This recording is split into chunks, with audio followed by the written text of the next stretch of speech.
ხო, ნუმეროლოგია საკმაოდ საინტერესოა, რა თქმა უნდა, ესეც ერთ-ერთი ინსტრუმენტია თვით შემეცნების ასტროლოგიასთან და ფსიქოლოგიასთან ერთად, ხო?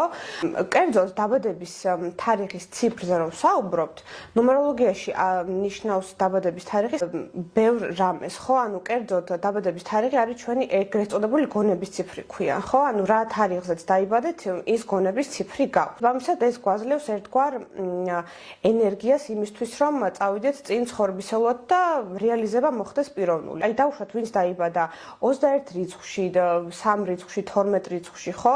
30 რიცხვში გამოდის გონების ციფრი 3-იანი. იმიტომ რომ აი უნდა დავაჯამოთ და ერთნიშნა ციფრი მივიღოთ და 0 არ ითვლება, ხო?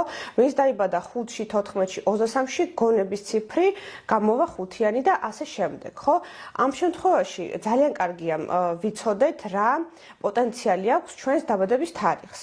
იმიტომ რომ აი თუ დავუშვათ 5-იანი, ხო? აი ვინც დაიბადა 5-ში, 14-ში, 23-ში, თავის თავს ძალიან შეიზღუდავს და წავა შედარებით ისეთ ბიუროკრატიულ სფეროში, სადაც არ ექნება თავისუფლება, ვერ იქნება კომუნიკაციაში და ვერ გაყიდის სერვისებს დავუშვათ, ხო? იმიტომ რომ ეს არის მერკურის ნიშანი უკვე 5-იანი, ხო? მერკური მართავს კომუნიკაცია და გაყიდვები.